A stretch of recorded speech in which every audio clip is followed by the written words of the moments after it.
నమస్తే, welcome to RN media news. ముందుగా headlines చూద్దాం.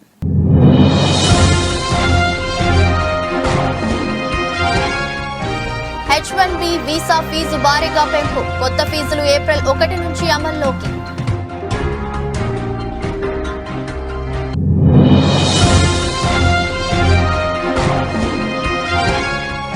ఏపీకి ప్రత్యేక హోదా కోసం ఢిల్లీలో షర్మిల ధర్నా. పలు పార్టీల అధినేతలతో వరుస భేటీలు.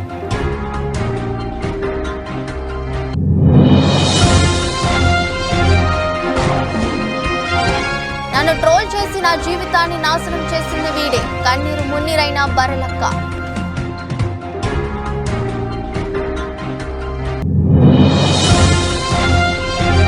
ప్రజాభవన్ ఎదుట ఆటోను తగులబెట్టుకున్న డ్రైవర్. మహిళలకు ఉచిత బస్సు ప్రయాణంతో ఉపాధి కోల్పోయామని గగ్గోలు పెడుతున్న ఆటో డ్రైవర్లు.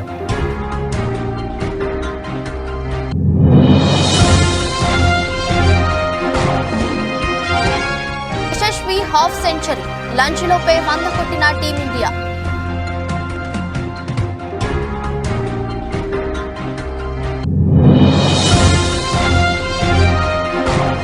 విశ్వంబరలో చిరంజీవి ఆట మొదలైంది. పోస్టర్ ని ఆవిష్కరించిన చిత్ర యూనిట్.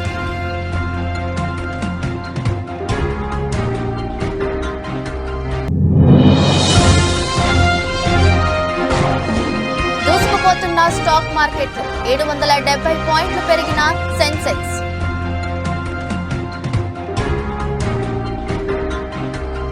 ఉద్యోగాలు, వ్యాపారాల కోసం అమెరికాకు వెళ్లాలని భావిస్తున్న వారికి ఆ దేశం పెద్ద షాక్ ఇచ్చింది. H1B, L1, EB5 లాంటి వివిధ కేటగిరీల వలసేతర వీసా ఫీజులను భారీగా పెంచుతున్నట్టు ప్రకటించింది. 2016 తర్వాత అమెరికా వీసా ఫీజులు పెరగటం ఇదే తొలిసారి. కొత్త వీసా ఫీజులు ఏప్రిల్ 1 నుంచి అమల్లోకి వస్తాయని బైడెన్ సర్కారు స్పష్టం చేసింది. అమెరికన్ కంపెనీలు సైద్ధాంతిక, సాంకేతిక నైపుణ్యం అవసరమైన వృత్తుల్లో నియమించుకునే విదేశీ ఉద్యోగులకు H1B వీసాలు జారీ చేశారు.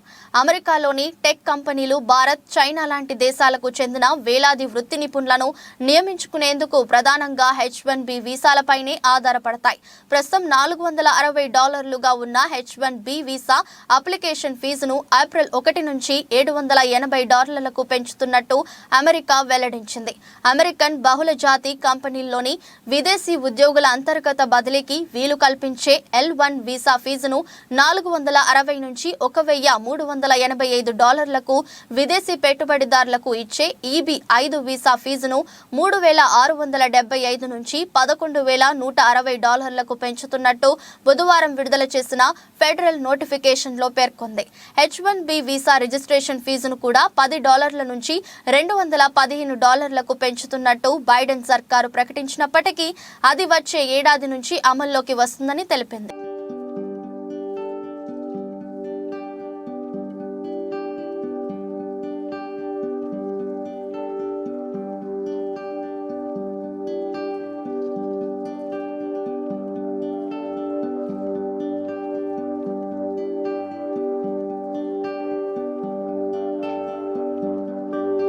ఏపీ కాంగ్రెస్ అధ్యక్షురాలు వైఎస్ షర్మిల దూకుడు పెంచారు. ఏపీలో పార్టీ పగ్గాలు చేపట్టిన నాటి నుంచి పార్టీ శ్రేణుల్లో నూతనోత్సాహాన్ని నింపేందుకు షర్మిల ప్రయత్నిస్తున్నారు. ఇప్పటికే జిల్లాల వారీగా కాంగ్రెస్ పార్టీ సమీక్షలో పాల్గొన్న షర్మిల అధికార పార్టీ వైసీపీపై తీవ్ర స్థాయిలో విమర్శలు చేశారు. ముఖ్యంగా ప్రత్యేక హోదా, పోలవరం ప్రాజెక్టుల విభజన, చట్టంలోని హామీల అమలు వంటి అంశాలను ప్రధాన అస్త్రాలుగా మలుచుకుని కేంద్ర, రాష్ట్ర ప్రభుత్వాలపై విరుచుకుపడుతున్నారు. తాజాగా ఏపీకి ప్రత్యేక హోదా, విభజన హామీల అమలుతో పాటు వైజాగ్ స్టీల్ ప్లాంట్ ప్రైవేటీకరణను వ్యతిరేకిస్తూ ఢిల్లీలో ధర్నా చేపట్టనున్నారు. ఏపీ భవన్ లో మధ్యాహ్నం 2 గంటల నుంచి సాయంత్రం 4 గంటల వరకు షర్మిల దీక్ష కొనసాగనుంది. ఈ దీక్షలో షర్మిలతో పాటు ఏపీ పార్టీ వ్యవహారాలు ఇన్ఛార్జ్ మాణిక్ ఠాకూర్ తో పాటు ఏపీ కాంగ్రెస్ పెద్దలు పాల్గొన్నారు. ఢిల్లీలో ధర్నాకు ముందు షర్మిల నేతృత్వంలో కాంగ్రెస్ పెద్దలు ఎన్సీపీ అధినేత శరద్ పవార్ ను కలిశారు. ఏపీకి ప్రత్యేక హోదా, విభజన హామీల అంశాన్ని, ఏపీ పరిస్థితులను శరద్ పవార్ దృష్టికి కాంగ్రెస్ నేతలు తీసుకెళ్లారు. పార్లమెంట్లో ఏపీకి ప్రత్యేక హోదా విభజన చట్టం హామీల అమలుపై ఎన్సీపీ తరపున పార్లమెంట్లో లేవనెత్తాలని శరద్ పవార్ ను షర్మిల కోరారు. అనంతరం డీఎంకే ఎంపీ తిరుచి శివను షర్మిల, ఏపీ కాంగ్రెస్ నేతలు కలిశారు. ఏపీకి ప్రత్యేక హోదా విభజన హామీల అమలు కోసం పార్లమెంట్లో డీఎంకే మద్దతును కాంగ్రెస్ నేతలు కోరారు. సోమవారం పార్లమెంట్లో ప్రత్యేక హోదా విభజన హామీల అమలు అంశాన్ని లేవనెత్తుతున్నానని తిరుచి శివ హామీ ఇచ్చినట్లు కాంగ్రెస్ నేతలు తెలిపారు. సిపిఎం ప్రధాన కార్యదర్శి సీతారాం ఏచూరిలను ఏపీ కాంగ్రెస్ నేతలు కలవనున్నారు. ఇవాళ చేపట్టనున్న ధర్నాకు మద్దతు కోరనున్నారు. మరోవైపు ధర్నా అనంతరం ఏఐసీసీ చీఫ్ ఖర్గేతో పాటు మరికొందరు జాతీయ నేతలను షర్మిలతో పాటు ఏపీ కాంగ్రెస్ నేతలు కలవనున్నారు.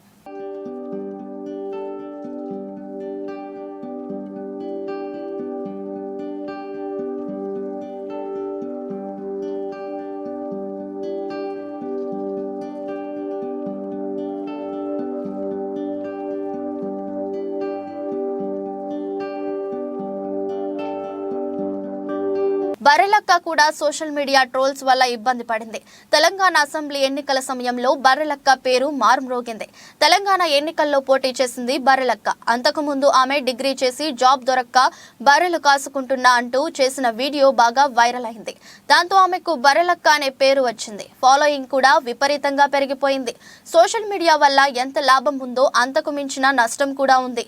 చాలా మంది సోషల్ మీడియా ద్వారా ఫేమస్ అయ్యారు. సినిమాల్లో ఛాన్స్లు అందుకున్నారు. భారీ ఫ్యాన్స్ ఫాలోయింగ్ ను కూడా సొంతం చేసుకున్నారు. అయితే మరికొంతమంది మాత్రం పరువు పోగొట్టుకున్నారు. చాలా మంది ట్రోల్స్ కు గురయ్యారు. అయితే ఇప్పుడు బర్రెలక్క కూడా సోషల్ మీడియా ట్రోల్స్ వల్ల ఇబ్బంది పడింది. తెలంగాణ అసెంబ్లీ ఎన్నికల సమయంలో బర్రెలక్క పేరు మారుమ్రోగింది. తెలంగాణ ఎన్నికల్లో పోటీ చేసింది బర్రెలక్క. అంతకుముందు ఆమె డిగ్రీ చేసి జాబ్ దొరక్క బర్రెలు కాసుకుంటున్నా అంటూ చేసిన వీడియో బాగా వైరల్ అయ్యింది. దాంతో ఆమెకు బర్రెలక్క అనే పేరు వచ్చింది. ఫాలోయింగ్ కూడా విపరీతంగా పెరిగిపోయింది. దాంతో రాజకీయాల వైపు అడుగులేసింది. బర్రెలక్కకు కేవలం 5,000 ఓట్లు మాత్రమే పడ్డాయి. చాలా మంది ఎన్నికల సమయంలో బర్రెలక్కకు మద్దతు ఇచ్చారు. అయితే ఆమెపై ఎంత సింపతి వచ్చిందో ట్రోల్స్ కూడా అంతే వచ్చాయి. చాలా మంది సోషల్ మీడియాలో బర్రెలక్కను రకరకాలుగా ట్రోల్స్ చేశారు. అసభ్యకరమైన థంబ్నెయిల్స్ పెట్టి సోషల్ మీడియాలో వ్యూస్ కోసం దిగజారిపోయారు.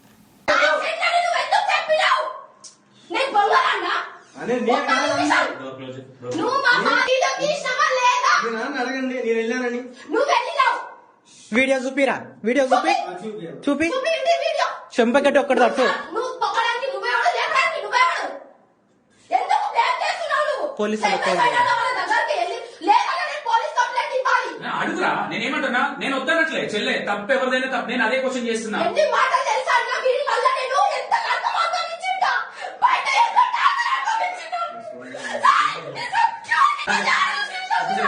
వీడియో చూపిరా.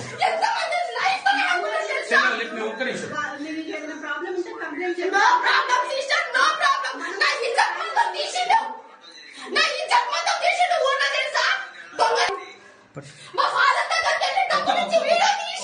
ఈ వీడియో ఏదో ఒకసారి చూద్దాము.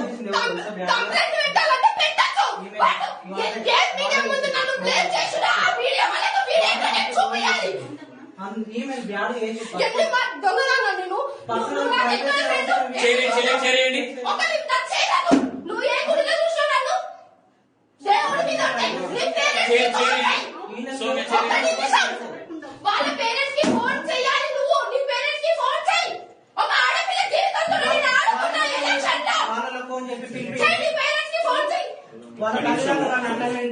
చెల్లె నేను మాట్లాడొచ్చా? పర్మిషన్ ఇస్తే నేను వద్దట్లేదు. నేను ఒక ఆడపిల్లకి అన్యాయం చేస్తే 100% నేను కూడా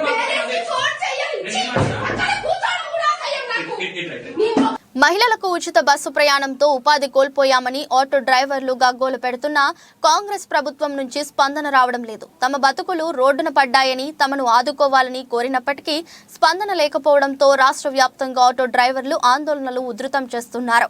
ఈ క్రమంలోనే ప్రభుత్వ తీరుతో కడుపు తరుక్కుపోయిన ఓ ఆటో డ్రైవర్ తీవ్ర నిర్ణయం తీసుకున్నాడు. తన బతుకు బండిని నడిపించే ఆటోకు నిప్పు పెట్టుకున్నాడు. గురువారం సాయంత్రం ప్రజాభవన్ వద్దకు వచ్చిన ఓ ఆటో డ్రైవర్ తన ఆటోను తగులబెట్టాడు. అక్కడే ఆందోళన చేపట్టాడు. ఇది గమనించిన పోలీసులు వెంటనే ఆటో డ్రైవర్ ను అదుపులోకి తీసుకున్నారు. ఆటోకు అంటుకున్న మంటలను ఆర్పే ప్రయత్నం చేశారు. దీనికి సంబంధించిన వీడియో ఇప్పుడు సోషల్ మీడియాలో వైరల్ గా మారింది. సదరు ఆటో డ్రైవర్ ను మహబూబ్ నగర్ కు చెందిన దేవ్లా పోలీసులు గుర్తించారు. మహిళలకు ఉచిత బస్సు ప్రయాణం కారణంగా కిరాయిలు దొరక్కపోవడంతో ఆర్థిక ఇబ్బందులు ఎదుర్కొంటున్నానని, అందుకే నిరసనగా తన ఆటోను తగలబెట్టినట్టుగా దేవ్లా వెల్లడించారు.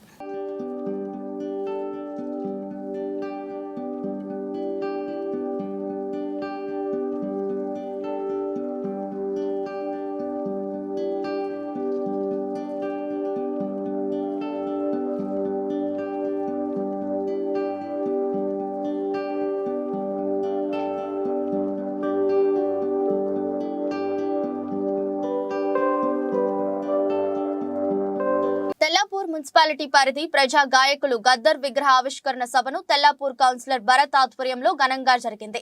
కార్యక్రమానికి ముఖ్య అతిథులుగా రాష్ట్ర ఉప ముఖ్యమంత్రి మల్లు బట్టి విక్రమార్క మరియు టూరిజం శాఖ మంత్రి జూపల్లి కృష్ణారావు, మాజీ ఎంపీ మధు యాష్కి గౌడ్, గద్దర్ కుమారుడు సూర్యం కుమార్తె వెన్నెల, బీఎస్పీ రాష్ట్ర అధ్యక్షులు ఆర్ఎస్ ప్రవీణ్ కుమార్ విచ్చేసి గద్దర్ విగ్రహాన్ని ఆవిష్కరించారు. అనంతరం ఇరువురు మాట్లాడుతూ కాంగ్రెస్ ప్రభుత్వం వచ్చినా అధికారుల తీరు మారలేదు అన్నారు. అధికారుల చిట్టా మెల్లమెల్లగా భయపడుతుంటుందని, విచారణ జరిపి అందరిపై చర్యలు త్వరలోనే తీసుకుంటామని తెలిపారు. పట్టాలు ఇవ్వండి. ఒకటే సర్వే నెంబర్ లో ఆధిపత్య వర్గాలకేమో రెగ్యులర్ పట్టాలుంటాయి, పేద వర్గాలకు లావుని పట్టాలుంటాయి. ఇది వాస్తవం. ఒకటే సర్వే నెంబర్ లో ఇన్ని భూములు వచ్చినాయి. ఆకాశ హర్మాలు ఎక్కడెక్కడికి 100 అంతస్తుల మేడలు కట్టిండ్రు. ఈ భూములన్నీ కూడా ఈ పేద ప్రజలవే. ఈ భూములన్నీ కూడా దొంగ జీవోలు పెట్టి రోజు మరి పేపర్లలో వస్తూనే ఉన్నాయి. రహస్యంగా జీవోలు తీసి మరి వేల ఎకరాలు ఈ ధరలకు దారాదత్తం చేసి అసైన్డ్ భూములలో జీవిస్తున్న పేదలకు కేవలం 100 గజాలు ఇచ్చి ఊడతారా లేకపోతే ఇక్కడి నుంచి దొబ్బేయండి అనే పరిస్థితి గత ప్రభుత్వంలో ఉన్నది. దయచేసి మీరైనా ఈ పేద ప్రజలకు న్యాయం చేసి అసైన్డ్ భూమి కావచ్చు, విగ్రహం గురించి కావచ్చు, జిల్లా పేరు గురించి కావచ్చు, ట్యాంక్ బండ్ పైన వారి విగ్రహం పెట్టే విషయంలో తప్పకుండా ఈ ప్రభుత్వమే ఇలా ప్రజాప్రభుత్వం కాబట్టి అన్ని అంశాల పట్ల 100% డెఫినెట్గా ఇది బాధ్యత. ఎందుకంటే ఈ రోజున నిజమైనటువంటి నివాళి, గద్దరన్నకు నిజమైన నివాళి ఎప్పుడు వస్తుంది అంటే ఆయన ఆశయం నెరవేరినప్పుడు, ఆ ఆశయాలు నెరవేరినప్పుడు, కళ నెరవేరినప్పుడు. ఆ కళ ఎప్పుడు నెరవేరుతుంది అంటే యావత్ తెలంగాణ సమాజాన్ని సంఘటిత చేసి అందరి సమస్యల పరిష్కారం కోసం, సమాజ స్థాపన కోసం విలువలు కావచ్చు, ఈనాడు సామాజిక రుగ్మతలు కావచ్చు, ఇవన్నీ కూడా పోవాలంటే ఆయన నాతో పాటు ఆదిలాబాద్ నుంచి ఖమ్మం వారి వయసు ఆరోగ్యం సహకరించకపోయినప్పటికి కూడా ఎండల్ని లెక్క చేయకుండా మిట్ట మధ్యాహ్నం కూడా నడుచుకుంటూ పాట పాడుకుంటూ నడుస్తూ వచ్చేవారు. గసపెట్టుకుంటూ నడుస్తూ ఉంటే నేనే చెప్పేవాడు, అన్న ఎందుకు నడుస్తావు, ఈ రాష్ట్రంలో ఉన్నటువంటి ప్రజల కోసం నేను నడవాలి, సత్యం ఉంది, నేను సత్యం చెప్తున్నా అని చెప్పి చాలా సందర్భాల్లో ఆ సమావేశాల్లో ఆయన చెప్పాలనుకున్నటువంటి మాటలు, ఆయన మనసులో ఉన్నటువంటి ఆలోచనలన్నింటినీ కూడా పంచుకున్నాడు. ఆ ఆలోచనలన్నింటినీ అమలు చేయటానికి ఇందిరమ్మ రాజ్యాంగం ఉన్నటువంటి కాంగ్రెస్ పార్టీ సిద్ధంగా ఉంది అని చెప్పడం కోసమే మేము ఆయన జయంతిని అధికారికంగా ప్రకటించడే కాదు, ఆయన పేరు మీద అవార్డు కూడా ప్రకటించాం. జగనన్న పాలనలో జరిగిన సంక్షేమాన్ని ప్రజలకు మరింత సవివరంగా తెలియజేసేందుకు ఎల్ఈడి లైట్లతో కూడిన ప్రచార రథాలను ప్రారంభించడం జరిగిందని తూర్పు గోదావరి జిల్లా వైఎస్ఆర్ కాంగ్రెస్ పార్టీ అధ్యక్షులు రాజానగరం శాసనసభ్యులు జక్కంపూడి రాజా పేర్కొన్నారు. రానున్న సార్వత్రిక ఎన్నికల సమయాత్తంలో భాగంగా రాజానగరం నియోజకవర్గానికి సంబంధించిన ప్రచారాలను రాజమహేంద్రవరం ఆంజనేయ స్వామి ఆలయంలో ప్రత్యేక పూజలు చేయించిన అనంతరం ఎమ్మెల్యే రాజా కొబ్బరికాయ కొట్టి ఎల్ఈడి వెహికల్స్ ను ప్రారంభించారు. ఈ సందర్భంగా ఎమ్మెల్యే జక్కంపూడి రాజా మాట్లాడుతూ గడిచిన 4.5 సంవత్సరాల కాలంలో రాజానగరం నియోజకవర్గంలో జరిగిన అభివృద్ధిని, సంక్షేమాన్ని ప్రజలకు తెలియజేయాలని ఉద్దేశంతోనే ఎల్ఈడి లైట్లతో కూడిన ప్రచార రథాలను వివిధ గ్రామాలలో తిరిగే విధంగా పలు జంక్షన్లలో వీడియోలను ప్రసారం చేయడం జరుగుతుందని తెలిపారు.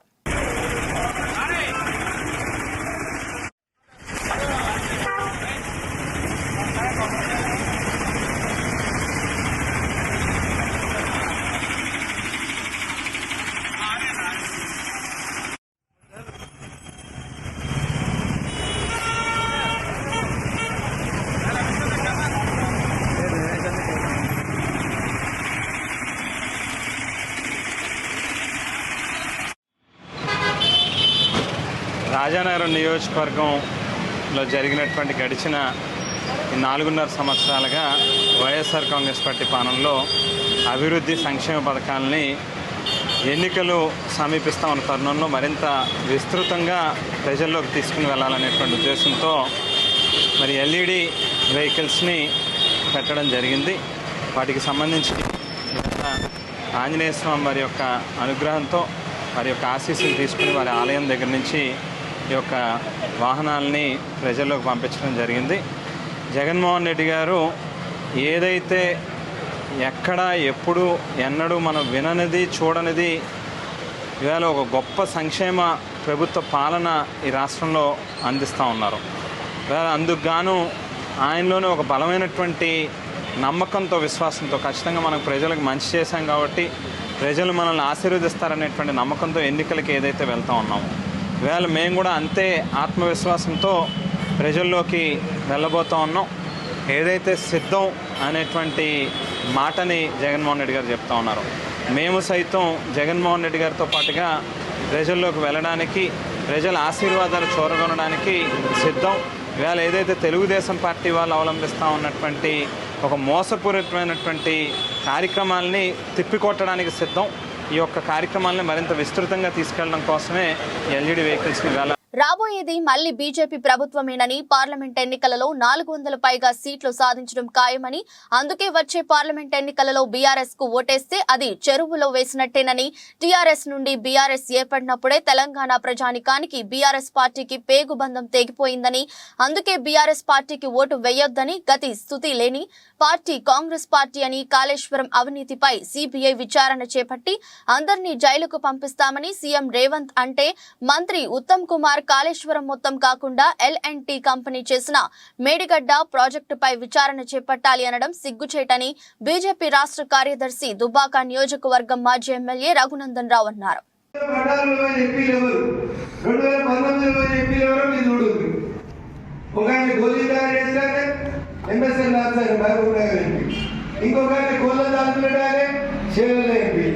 ఇంకొక భూములలో గీతలు తీసుకొని అమ్ముకునేటోడు నల్గొండలో పోటీ చేసేవాడు, ఇంకొక బస్సులు పెట్టుకొని క్లీనర్ పని చేసేవాడు మెదక్కేరు పోయాడు. ఇట్లా ఒక్కొక్కడు వ్యాపారం పెంచుకున్నాడు తప్ప దీనికి 10 ఉంటే 20 బస్సులు చేస్తున్నాడు, వారికి 10 పోల్ట్రీలు ఉంటే 20 పోల్ట్రీలు అయినాయి, 3 MSL ల్యాబ్లు ఉంటే 10 MSL ల్యాబ్లు అయినాయి తప్ప వీళ్ళు ఎన్నడూ ప్రజల కోసం పార్లమెంట్ లో మాట్లాడలేదు. మాట్లాడిగా మరి ప్రజలు దొంగలు వస్తుందా? రేపు ఏమైనా బీఆర్ఎస్ మంచి వాళ్ళకి ఇస్తుందా? మళ్ళీ అమ్ముకుంటుందా? ఈడిగా పేపర్లలో ఆయన పేరు వస్తుంది, కాలుమొక్కిన పేరు, కలెక్టర్ నుండి కాలుమొక్కిన పేరు వస్తుంది. ఎందుకు ఇచ్చారు ఆయనకు? కాలుమొక్కినందుకు కాదు, రింగ్ రోడ్డును మగ్గలు తిప్పినందుకు, రింగ్ రోడ్డు బంగ్లాలు కట్టినందుకు, కలెక్టర్ గా ₹1,00,000 జీతాన్ని ₹1,00,000 కోట్ల ఆస్తులు పెంచుకున్నందుకు వాళ్ళ దగ్గర 100 కోట్లు తీసుకొని అమ్ముకుంటుంది. వాడంతా డైరెక్ట్ దగ్గరికి పొరపాటుకి అయితే పని చేస్తాడా? సో బీఆర్ఎస్ ఓటైతే చిన్నశంకరపేట చెరువులు వేసినట్టు, ఏడేసినట్టు చెరువులు వేసినట్టు చేయమంటాడు. అంటే 2 ముగ్గురికి వెళ్తే ఈడు మిగుతాడు, ఆడికి వచ్చాడు మనోడు కనబడలేదు. సో అందుకని బీఆర్ఎస్ అయినప్పుడే తెలంగాణ ప్రజలతోటి చంద్రశేఖరరావుకి తెలంగాణ ప్రజలకి మధ్య పేగు బంధం తెగిపోయింది. ఏం బంధం తెగిపోయింది? దాన్ని కడుపులోకి వెళ్ళి మనం బయటకు వచ్చినాక పేగు బంధం అని చెప్తారు. ఆ బంధం ఇలా తెలంగాణ ప్రజలకి చంద్రశేఖరరావు ప్రజలు తెగిపోయింది. అందుకని బీఆర్ఎస్ కోటేస్తే ఏడేసినట్టు. తెదేపా నాయకుడు గన్నవరం PACS మాజీ అధ్యక్షుడు కాసరనేని రంగబాబుపై దాడి కేసులో నిందితుడు అరెస్ట్ చేశారు. నిందితులు హైదరాబాద్ పాత బస్తీకి చెందిన వారిగా గుర్తించిన పోలీసులు దాడికి పాల్పడిన 5గురిని నిందితులను అదుపులోకి తీసుకుని గన్నవరం కోర్టు జడ్జి గారి ముందు ప్రవేశపెట్టిన గన్నవరం పోలీసులు 15 రోజులు రిమాండ్ విధించిన జడ్జి 5గురు ముద్దాయిలను గన్నవరం సబ్ జైలుకు తరలించిన పోలీసులు.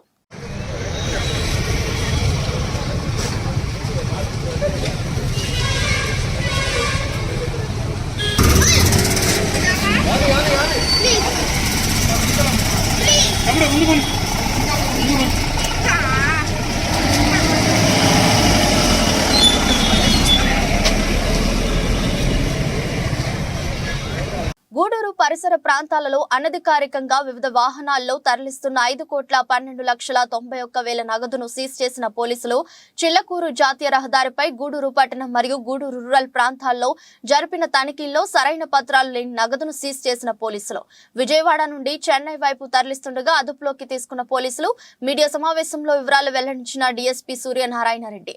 సమావేశంలో పాల్గొన్న సిఐలు వేణుగోపాల్ రెడ్డి, పాపారావు, ఎస్ఐలు అంజిరెడ్డి, మనోజ్ కుమార్ మరియు పోలీస్ సిబ్బంది ఉన్నారు.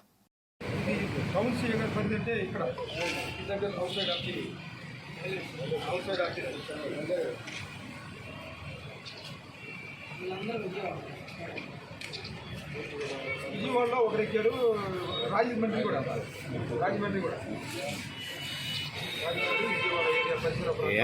తెలుగు దుష్ప్రచారాల పార్టీ దిగజారిన నీచ రాజకీయాలు చేస్తుందంటూ పొన్నూరు వైసీపీ నాయకులు ధ్వజమెత్తారు. ఈ సందర్భంగా వారు మాట్లాడుతూ టీడీపీలో ఉన్న వారికి తాము చెప్తున్నా తాము స్థాయి తమకు తెలుసు, తాము ఏం మాట్లాడాలో తెలుసు, నువ్వు ఏంటో నీ స్థాయి ఏంటో నీకే తెలియాలని అన్నారు.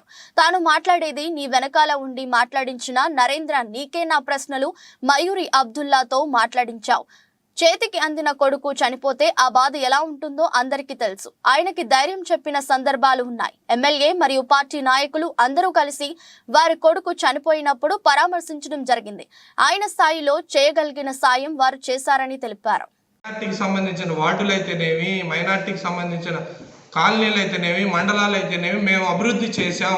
మీరేం చేశారు అని నేను అడిగిన దానికి మీరు చేస్తే చేశామని చెప్పాలి, లేకపోతే లేదు అని చెప్పాలి.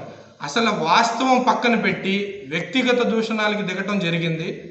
నువ్వు అహ్మద్ ఖాన్ అనే వ్యక్తి 10 రూపాయల వడ్డీలకు తిప్పుకునే బతుకు నీది. నువ్వా నా గురించి మాట్లాడేది? అందుకే మళ్ళీ చెప్తున్నా, నరేంద్ర అనేవాడికే నేను సమాధానం చెప్తున్నా. కేబుల్ అనేది మాది కాదు, గూండా సాంసరావు అనే వ్యక్తి దగ్గర నుంచి మేము లాక్కున్నామని చెప్పావు. అప్పుడు ప్రభుత్వంలో ఉంది ఎవరు? అధికారంలో ఉంది ఎవరు? స్థానిక శాసనసభ్యుడు ఎవడు? నిజంగా మేము గూండా సాంసరావు అనే వ్యక్తి దగ్గర లాక్కొని ఉంటే నువ్వు చేతులు గాజులు దొడుకొని కూర్చున్నావా? నీ నియోజకవర్గానికి సంబంధించిన ఒక వ్యక్తికి నాలాంటోడు అన్యాయం చేస్తుంటే, మా నాన్న లాంటి ఆయన అన్యాయం చేస్తుంటే నువ్వేం సాధించావు? గాజులు దొడుక్కొని కూర్చున్నావని అనుకోవాలి. నువ్వు నిజంగా గాజులు దొడుక్కొని కూర్చున్నావని చెప్తే మేము లాక్కున్నామో లేకపోతే అది మేము కొనుక్కున్నామో నేను దానికి సమాధానం చెప్తా. హైదరాబాద్ లోని ప్రజాభవన్ ఎదుట ఓ ఆటో డ్రైవర్ తన ఆటోకు నిప్పంటించారు. దీంతో ఆటో మంటల్లో కాలిపోయింది. సదరు డ్రైవర్ ను పోలీసులు అదుపులోకి తీసుకున్నారు. రథసప్తమి సందర్భంగా ఏడుపాయల వనదుర్గా భవానీ మాతకు సహస్ర పుష్పార్చన అభిషేకం అర్చకులు నిర్వహిస్తున్నారు. మెదక్ జిల్లా పాపన్నపేట మండలం నాగ్సన్పల్లి గ్రామంలో వెలిసిన ఏడుపాయల వనదుర్గా భవానీ మాత ఆలయంలో పుష్పార్చనతో పాటు అలంకరణ, హారతి, దివ్య దర్శనం కార్యక్రమాలను నిర్వహిస్తున్నారు. భక్తులు వందలాదిగా పోటెత్తి దర్శనం చేసుకుంటారు.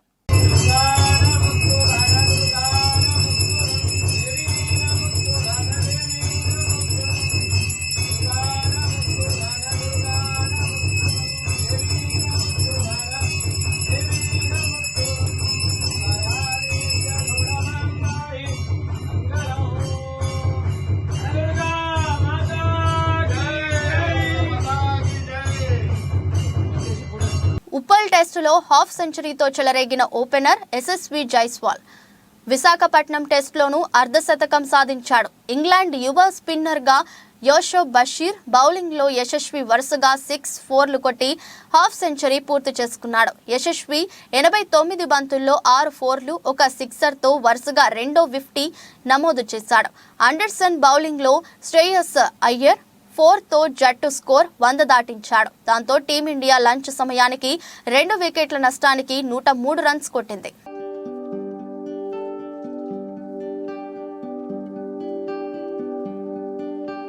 అగ్నిగోళం కారు మబ్బులు మధ్య చిరంజీవి మాయాలోకంలోకి అడుగు పెడుతున్న పోస్టర్ ని ఆవిష్కరించి విషయాన్ని చెప్పేశారు. మెగాస్టార్ చిరంజీవి 156వ చిత్రం విశ్వంభర షూటింగ్ షురూ చేశారు. నేటి నుంచి రెగ్యులర్ గా సెట్స్ మీదకి వెళ్లబోతున్నారు అంటే అవునని తెలుస్తుంది. దానికి సంబంధించి చిత్ర యూనిట్ అధికారిక ప్రకటన కూడా రిలీజ్ చేసింది. మెగాస్టార్ జాయిన్స్ అంటూ విశ్వంభర కొత్త పోస్టర్ రిలీజ్ చేసింది. అగ్నిగోళం కారు మబ్బుల మధ్య చిరంజీవి మాయాలోకంలోకి అడుగు పెడుతున్న పోస్టర్ పోస్టర్ ని ఆవిష్కరించి విషయాన్ని చెప్పేశారు. దీంతో నేటి నుంచి చిరంజీవి సెట్స్ కి హాజరు కానున్నారని తెలుస్తుంది. ఇప్పటికే హైదరాబాద్ లో కొన్ని భారీ సెట్లు సిద్ధం చేసి పెట్టారు. చిరంజీవి సహా ప్రధాన తారాగణంపై కీలక సన్నివేశాలు చిత్రించాల్సిన నేపథ్యంలో కోట్ల రూపాయలు వెచ్చించి ఏకంగా 13 రకాల సెట్లు సిద్ధం చేసినట్లు తెలుస్తుంది. సోషియా ఫ్యాంటసీ చిత్రం కావడంతో మేజర్ పార్ట్ షూటింగ్ అంతా అక్కడే జరుగుతుందని తెలుస్తుంది.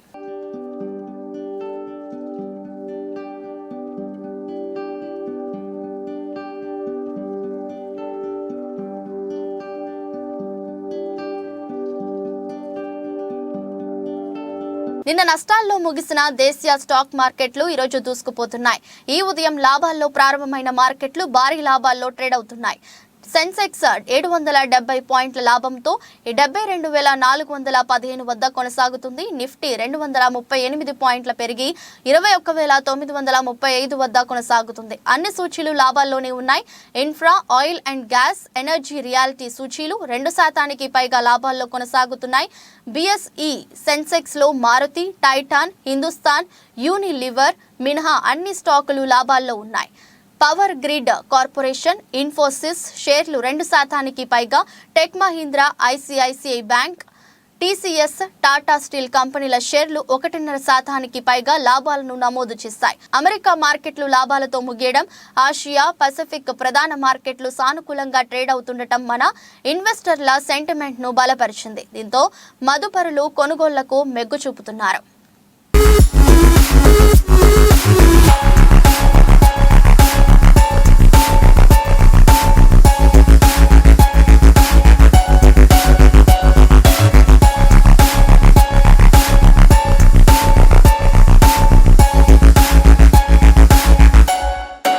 వార్తలు ముగించే ముందు మరోసారి హెడ్లైన్స్.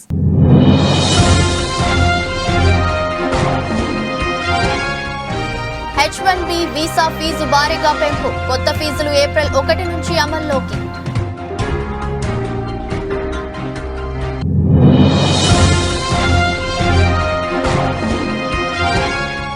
ఏపీకి ప్రత్యేక హోదా కోసం ఢిల్లీలో షర్మిల ధర్నా. పలు పార్టీల అధినేతలతో వరుస భేటీలు.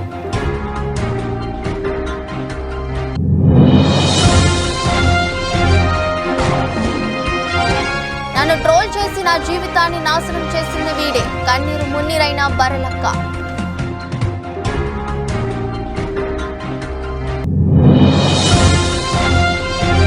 ప్రజాభవన్ ఎదుట ఆటోను తగులబెట్టుకున్న డ్రైవర్. మహిళలకు ఉచిత బస్సు ప్రయాణంతో ఉపాధి కోల్పోయామని గగ్గోలు పెడుతున్న ఆటో డ్రైవర్లు.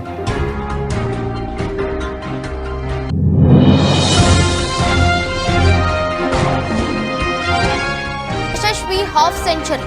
లంచ్ లోపే 100 కొట్టిన టీమిండియా.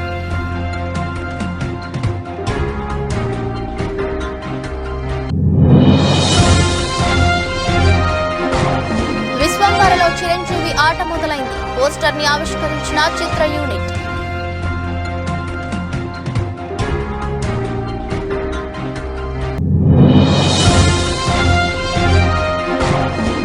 దూసుకుపోతున్న స్టాక్ మార్కెట్లు. 770 పాయింట్లు పెరిగిన సెన్సెక్స్.